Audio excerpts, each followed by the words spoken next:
अस्सलाम वालेकुम दोस्तों, मेरा नाम है अली और मैं रमेश एक नाम जुदा दाऊद और आप देख रहे हैं जिस वक्त क्रिकेट और अली शो को कैसे देखना है दोस्तों। आप लोग से बात करने जा रहे हैं जी, बात करेंगे आज आपके साथ टॉप न्यूज का सेगमेंट है, आप उससे शेयर करेंगे। नंबर 1 पे आप लोग से बात करने जा रहे हैं, जो हमारे पास अपडेट आ रही है वो आ रही है जी कि पाकिस्तान की ओडीआई और T20 टीम जो पहुंच चुकी है। आपको पता है कि पाकिस्तान ने जो T20 भी जो खेलना है, तो नेक्स्ट ईयर जहां पे खेलना है वहां पाकिस्तान की T20 टीम जो पहुंच चुकी है। बात करेंगे PSL का एक ड्राफ्ट जो है दोबारा से हुआ है, जिसमें जो बोस की रिप्लेसमेंट जो है ली गई है और काफी जो है इधर उधर नाम हुए हैं। ये क्या ड्राफ्ट था, ये क्यों हुआ है, इस पर बात करेंगे। बात करेंगे जी कराची किंग्स लगा के विंग्स ऑफ वार्नर करेंगे उसकी कप्तानी, भाई गोरा कप्तानी करेगा, ये क्या कहानी है, डिसीजन लिया है। वो उस सवाल से बात करेंगे। और बात करेंगे पाकिस्तान और बांग्लादेश का, जो बांग्लादेश ने टूर करना है एग्जैक्टली PSL के बाद, अब उसको मजीद एक्साइटमेंट बनाने के लिए और एशिया कप की तैयारी करने के लिए और T20 वर्ल्ड कप की तैयारी करने के लिए ओडीआई को स्किप करा दिया गया। डायरेक्ट 5 T20 की सीरीज होगी और मजा आएगा, जरा इससे बात करेंगे। और तमीम इकबाल जो कि हमारे बड़े फेवरेट हैं, उनको आज हार्ट अटैक हुआ भाई, उनकी अब क्या अपडेट है वो भी आपको बताएंगे। तो अगर आप हमारे चैनल पर पहली बार है, चैनल को आपने सब्सक्राइब करें और साथ ही बेल आइकन भूलिएगा। तो बात का खास करते हैं नंबर 1 खबर के साथ जो हमारे पास आ रही है। तो नंबर 1 खबर आ रही है वो यही आ रही है कि पाकिस्तान की ओडीआई टीम भी पहुंच चुकी है, T20 भी अगले शहर रवाना हो गई है भाई। देखिए बिल्कुल, पाकिस्तान की जो T20 टीम है वो आज वेलिंगटन पहुंच चुकी है और आराम करेगी। कल पाकिस्तान टीम की वेलिंगटन में प्रैक्टिस रखी गई है। दोपहर 1 बजे से जो न्यूजीलैंड का जो आप कह लो कि टाइम है, वेलिंगटन का लोकल टाइम है, 1 बजे के टाइम पाकिस्तान टीम प्रैक्टिस करेगी 2 घंटे। और उसके बाद नेक्स्ट डे पाकिस्तान का 5th आखिरी T20 है और फिर बारी आएगी ओडीआई की। अगर आप ओडीआई की बात करें तो जो बड़ी खबर है वो ये है कि ओडीआई का स्क्वाड भी, जिसमें बाबर आजम है, रिजवान है, नसीम शाह है, काफी सारे खिलाड़ी ये सब न्यूजीलैंड पहुंच गए हैं। काफी देर हो गई है पहुंचे हुए, अब तो अपने होटल्स में आराम कर रहे हैं। आज मुकम्मल आराम करेंगे। कल से पाकिस्तान का जो ओडीआई स्क्वाड है वो भी प्रैक्टिस का आगाज कर देगा। जो अपडेट है वो ये है कि जब पाकिस्तान टीम पहुंची एयरपोर्ट पे तो काफी सारे जो पाकिस्तानी फैंस थे और मदाह थे, उन्होंने तस्वीर भी बनाई अपने स्टार्स के साथ। और अब पाकिस्तान की टीम के जो खिलाड़ी थे, क्योंकि फ्लाइट बहुत लंबी थी, वे आज दुबई गए थे, 16.5 घंटे की फ्लाइट लेने के बाद ये पहुंचे थे, तो आज मुकम्मल तौर पे आराम करेंगे। बाकी पाकिस्तान की जो T20 स्क्वाड है वो होपफुल है कि अगला कल का मैच परसों का जो मैच है वो जीते। अलबत्ता प्लेइंग 11 में काफी तब्दीलियां भी होंगी, वो हम आपके साथ फिर नेक्स्ट शो में शेयर करेंगे। खैर, जिसके बाद जो अपडेट आ रही है वो आ रही है PSL ड्राफ्ट को लेकर। तो बोस जो कि पाकिस्तान क्रिकेट बोर्ड को धोखा देकर और PSL को धोखा देकर IPL में जो नुमाइंदगी करने चले गए, जिन्होंने ये बताया भी था कि मैं IPL में इसलिए गया हूं ताकि मुझे लाइफ टाइम और आगे जो है मुझे लॉन्ग टर्म फ्यूचर में मुझे जो है अपॉर्चुनिटीज मिल सके, तो उनकी रिप्लेसमेंट जो है वो ले ली गई है और भी काफी नामों की रिप्लेसमेंट्स ली गई है। क्या कहानी है भाई? देखिए, आज BCB ने कल ऑलरेडी बता दिया था कि आज ऑनलाइन रिप्लेसमेंट ड्राफ्ट होना था। जो जितने आप कह लो कि जो टीम्स के फ्रेंचाइज थे वो ऑनलाइन आए हुए थे और उनसे कहा था कि जो प्लेयर्स लेना चाहे अपनी रिप्लेसमेंट पे वो ले ले, क्योंकि काफी सारे पिक तो हो जाते हैं, फिर उसके बाद काफी इंजर्ड भी हो जाते हैं, फिर किसी की पर्सनल कमिटमेंट्स आ जाती हैं, कोई दीगर जगहों पे चले जाते हैं, तो उसमें जो है वो चलता रहता है। बांग्लादेश के जो 3 खिलाड़ी हैं वो उनकी भी अवेलेबिलिटी पे सवालिया निशान है, क्योंकि जिम्बाब्वे और बांग्लादेश की टेस्ट सीरीज होनी है। तो आपको पता है कि लितन दास हो गए, इसके अलावा नाहिद राना हो गए, इन दोनों की भी पार्शियली रिप्लेसमेंट चाहिए थी। फिर केन विलियमसन है जो ESPN के साथ काम कर रहे हैं, IPL में कमेंट्री के फराइज अंजाम दे रहे हैं, एक्सपर्ट एनालिसिस के, तो उनको भी कहा गया कि वो भी, वैसे तो उन्होंने 10 दिन कहा गया था लेकिन शुरू के मैचेस में वो अवेलेबल नहीं रहेंगे, लेटेस्ट स्टेजेस में वो आ जाएंगे, तो उनकी रिप्लेसमेंट भी थी। फिर मार्क चैपमैन है, उन्होंने भी कुछ पर्सनल रीजंस की वजह से कहा था कि वो अवेलेबल नहीं है। वांडर डूसन भी अवेलेबल नहीं रहेंगे।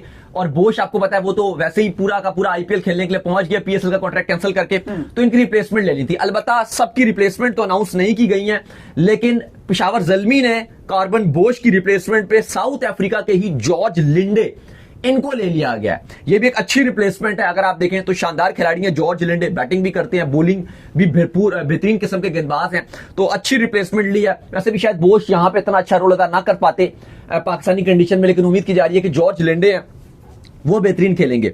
इसके अलावा एलेक्स कैरे, हम सब हैरान थे कि वो PSL में अनपिक कैसे रह गए। इतना बड़ा खिलाड़ी है, इस चैंपियंस ट्रॉफी में भी लाहौर में जब मैच था ऑस्ट्रेलिया और इंग्लैंड का, बड़ा भरपूर और बड़ी जबरदस्त किस्म की पार्टनरशिप बनाई थी इन्होंने जोश इंग्लिश के साथ। तो एलेक्स कैरे को भी इस्लामाबाद यूनाइटेड ने पार्शियली रिप्लेसमेंट पे पिक कर लिया वांडर डूसन की जगह।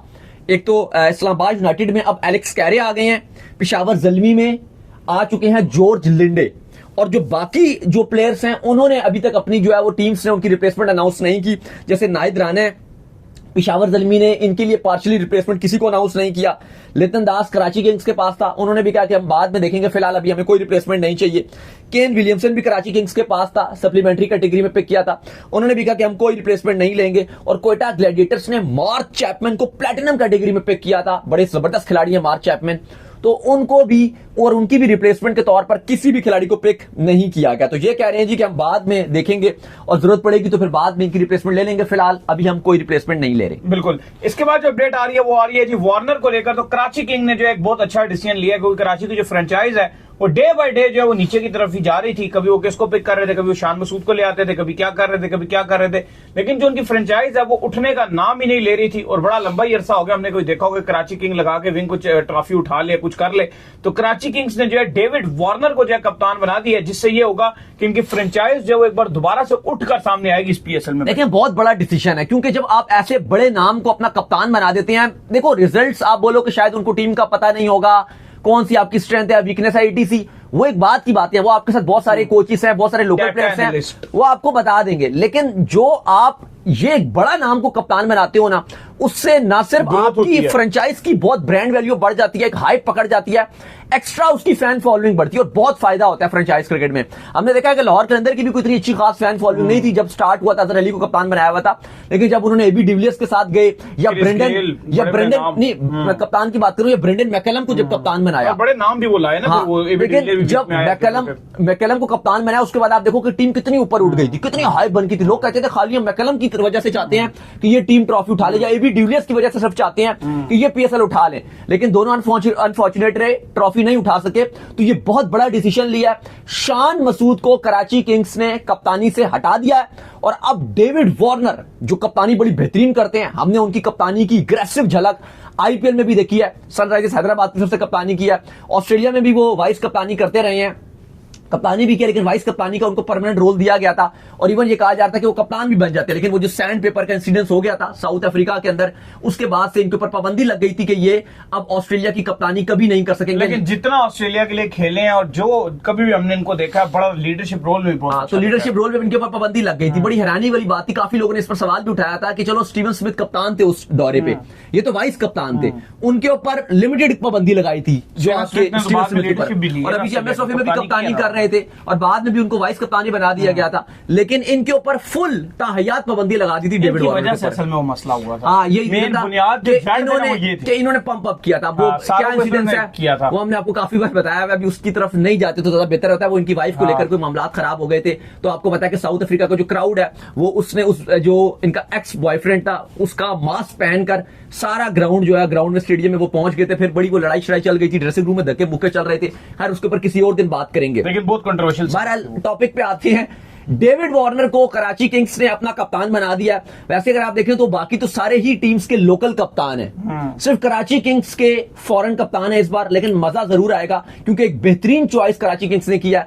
पिछले सीजन में आप इनको बड़ा क्रिटिसाइज भी कर रहे थे कि बहुत ही थके हुए डिसीजन ले रहे थे। पोलार्ड को टीम के साथ रखा हुआ है और पोलार्ड भाई मुंबई इंडियंस को अहमियत देते थे। अंबानी साहब की बेटे की प्री वेडिंग को वो अटेंड करने के लिए छोड़ के चले गए पीएसएल। तो आप ऐसे प्लेयर्स को किस वजह से आप इतनी प्रेफरेंस दे रहे हो? तो इस पर बड़ा अच्छा डिसीजन लिया। विलियमसन भी इनके साथ है, वार्नर भी इनके साथ है, तो उम्मीद करते हैं कि कराची किंग्स अच्छा करेगी। बिल्कुल जी। इसके बाद जो अपडेट आ रही है वो आ रही है पाकिस्तान और बांग्लादेश को लेकर। तो आपको पता है कि पाकिस्तान और बांग्लादेश ने फौरन पीएसएल के बाद जो है ये टूर करना है बांग्लादेश ने पाकिस्तान का, जहां पर जो 3 ओडीआई शेड्यूल थे और 3 टी20 जो उन्होंने खेलने थे।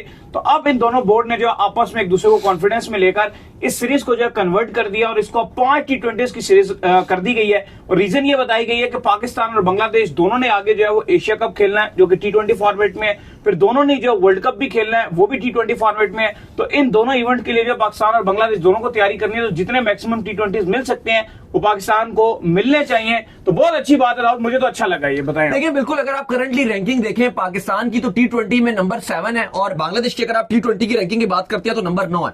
पाकिस्तान की ओडीआई रैंकिंग नंबर 3 है और अगर आप बांग्लादेश की रैंकिंग की बात करते हो तो नंबर 9 है। ये जो 2 दौरे थे, कल भी हम रिपोर्ट कर रहे थे कि बांग्लादेश ने कल कंफर्मेशन दी थी कि पाकिस्तान हमारा दौरा भी करेगी मई में। तो आपको पता है कि जो बांग्लादेश है उसने इधर आना है ठीक पीएसएल के बाद। बांग्लादेश टीम पाकिस्तान आएगी जो 3 ओडीआई और 3 टी20 से मुश्तमिल सीरीज थी। अब ये फैसला कर लिया गया क्योंकि एशिया कप भी टी20 फॉर्मेट में और फिर आपका जो आगे वर्ल्ड कप है वो भी उसके बाद आपको पता है टोटल अब 6 महीने एशिया कप में रहेंगे और फिर 10 महीने आपके बल्कि 11 महीने आपके 10-11 महीने आपके टी20 वर्ल्ड कप में रहेंगे। तो यही फैसला किया गया है कि जो अब टी20 फॉर्मेट है उसके ऊपर फोकस किया जाए और 5 टी20 पहले बांग्लादेश यहां पर आकर खेलेगी। और साथ ही साथ अब बात यह भी चल रही है कि जो पाकिस्तान ने बांग्लादेश का दौरा करना है वो भी अब 3 ओडीआई और 3 टी20 खत्म करके डायरेक्ट 5 टी20 रख दिए जाएं। तो अब पाकिस्तान और बांग्लादेश तकरीबन 2 महीने के अंदर 10 T20s खेलेंगे। ये बहुत ज्यादा T20s होंगे और उम्मीद की जा रही है कि पाकिस्तान के जो यंगस्टर्स हैं या पाकिस्तान अगर अपने नए लड़कों को भी चांस देता है तो पूरा राइट कॉम्बिनेशन बनाने में पाकिस्तान भी कामयाब रहेगा, बांग्लादेश को भी बहुत फायदा होगा, क्योंकि इसके ठीक बाद आप एशिया कप खेलोगे तो 2 महीने में अगर आप 10 T20 खाली ये दोनों खेल रहे हैं, फिर आपने 3 T20s वेस्ट इंडीज के साथ भी खेलने हैं, तो 13 तो आपके ये T20s हो गए। तो अगर आपको 2 महीने में 13 T20s मिलते हैं तो ये आपकी हैवी किस्म की तैयारी हो जाएगी। एग्जैक्टली, ये बहुत शानदार तैयारी रहेगी। फिर आप डायरेक्ट जाओगे एशिया कप खेलने के लिए, और वो भी आप इन्हीं कंडीशन में खेलोगे ना। पाकिस्तान में या बांग्लादेश, ढाका, मीरपुर में आपके मैचेस होंगे, चिटागोंग वगैरह में, वहां भी आपको विकेट्स थोड़ी सी स्लो ही मिलेंगी। तो फिर आगे अगर आप श्रीलंका में खेलते हो या दुबई में खेलते हो तो आपके लिए बेहतरीन किस्म की प्रिपरेशन होगी। और आई थिंक अच्छा फैसला, क्योंकि 2027 अभी काफी दूर है। T20 वर्ल्ड कप 2026 के बाद फिर जो सारी टीम्स है ना 2026 के T20 वर्ल्ड कप के बाद सारी जो बड़ी टीम्स हैं वो अपना फोकस ओडीआई पे रख देंगे। क्योंकि आप ये याद रखिए कि 2026 और 2027 का जो वर्ल्ड कप है उसमें भी बहुत बड़ा गैप आएगा। ये कोई मार्च में आ रहा है 2026 के वर्ल्ड कप, और जो 27 का जो वर्ल्ड कप होगा वो आएगा 27 के कुछ सितंबर अक्टूबर में जाके, तो वो बड़ा लंबा गैप होता है। क्योंकि आईसीसी ये कहता है कि जो 50 ओवर वाला वर्ल्ड कप होता है ना, आईसीसी कहता है कि ये मेरा सबसे प्रीमियम वर्ल्ड कप है। मतलब चैंपियंस ट्रॉफी मेरे लिए एक छोटा इवेंट है, T20 वर्ल्ड कप मेरे पास फिर मतलब सेकंड प्रायोरिटी है, लेकिन जो मेरी फर्स्ट प्रायोरिटी है वो 50 ओवर का वर्ल्ड कप है। इवन आईसीसी, हम यही बात कर रहे थे मैं और अली अभी 2-3 दिन पहले, कि बेस्ट ये रहता कि अगर आईसीसी जो आपका अभी, क्योंकि ये अभी तो आपने 2-6 महीने के वक्फे से इवेंट करवाए हैं, एक आपका T20 वर्ल्ड कप हुआ, फिर 6 महीने के बाद चैंपियंस ट्रॉफी होगी, तो इसके अब आप बेशक थोड़ा टाइम के बाद आप एक तकरीबन आप ये जो आपका T20 वर्ल्ड कप है आप अक्टूबर में रखवाते, ताकि फिर अगला अक्टूबर में आपका जो वर्ल्ड कप था वो 27 का आ जाता। लेकिन आईसीसी ने ऐसा नहीं किया। आईसीसी ने कहा कि मैं आपको ये जल्दी इवेंट दे दूंगा T20 वर्ल्ड कप, लेकिन फिर जो मेरा 50 ओवर का वर्ल्ड कप आएगा वो 1.5 साल के बाद आएगा। क्यों 1.5 साल के बाद आएगा? ताकि अवाम तरसीब हो, अवाम आईसीसी इवेंट के लिए तरस रही हो कि यार क्रिकेट ही नहीं हो रही, मतलब आईसीसी इवेंट नहीं हो रहा क्योंकि उसकी वैल्यू ज्यादा होती है। और फिर जब 1.5 साल के बाद, यानी कि मार्च में ये खत्म होगा आपका T20 वर्ल्ड कप, फिर इस अक्टूबर में नहीं, फिर अगले अक्टूबर में आप जब 50 ओवर का वर्ल्ड कप खेलोगे तो आपकी एक्साइटमेंट भी भरपूर होगी। जिस तरह आपको मैं एग्जांपल दूं 2019 में हुआ था, 17 की चैंपियंस ट्रॉफी के बाद 18 में आईसीसी ने 2018 में कोई इवेंट नहीं रखा हुआ था। 2018 में आपने खाली एक एशिया कप ही खेला था, लेकिन आईसीसी का कोई इवेंट नहीं था। 18 का पूरा 1 साल का गैप दिया, और फिर जब 19 का वर्ल्ड कप हुआ था तो आईसीसी ने कहा था कि मेरे पास पैसा भी बहुत बने और अवाम की जो एक्साइटमेंट थी वो ज्यादा थी। बिल्कुल। खैर, इसके बाद जो अपडेट आ रही है वो आ रही है जी तमीम इकबाल को लेकर, जो कि एक लेजेंड खिलाड़ी है जिनका ताल्लुक जो है बेशक बांग्लादेश से, लेकिन पाकिस्तान में मैंने देखा है बहुत से लोग मेरे समेत जो उनको पसंद करते हैं, ये भी जो बड़ा पसंद करते होंगे, वो बड़े बेहतरीन खिलाड़ी थे और बड़े एग्रेसिव खिलाड़ी जो है बांग्लादेश के वो रह चुके हैं। तो उनको जो आज हुआ है जी हार्ट अटैक, तो हमारी तो नेक तमन्नाएं और नेक ख्वाहिशात और नेक दुआएं उनके साथ हैं भाई। देखिए बिल्कुल 36 साल इनकी उम्र है, 36 ईयर्स, चिटागोंग से इनका ताल्लुक है। तमीम इकबाल खान इनका पूरा नाम है। और हुआ ये कि ढाका प्रीमियर लीग के मैच खेल रहे थे और मैच के बाद इनको चेस्ट में जो है वो दर्द फील हुआ, तो उसके बाद इनको हॉस्पिटल लेके जाया गया, जहां पर पता चला कि इनको हार्ट अटैक आया और इनका इलाज जो है वो चल रहा है, ट्रीटमेंट। तो हम उम्मीद करते हैं कि वो जल्दी सेहतयाब हो जाएं। ऑलरेडी वो रिटायरमेंट दे चुके हैं इंटरनेशनल क्रिकेट से, लेकिन फिलहाल बांग्लादेश की जो लीग्स वगैरह होती हैं वो खेल रहे हैं। तो उम्मीद करते हैं कि अल्लाह उनको सेहत दे। बिल्कुल, तो उम्मीद करते हैं आज हमारे शो आपको वीडियो को लाइक कीजिए, हमारे चैनल को सब्सक्राइब कीजिए, साथ में बेल आइकन को बजाइए। एक और काम कर लीजिए और वो ये कर लीजिए कि आप जब इंस्टाग्राम को पर जाइए, इंस्टाग्राम पे मुझे फॉलो कर लीजिए, वहां पे मैं मौजूद हूं दाऊद क्रिकेट के नेम से। अगर आपको कोई सवाल हो तो भेजिएगा और इनको भी फॉलो कीजिए। मुझे फॉलो कीजिए, मौजूद क्रिकेट लवर लीग ऑफिशियल के नाम से, लिंक डिस्क्रिप्शन में मौजूद है, जाइए फॉलो कीजिए। अल्लाह हाफिज़, बाय बाय।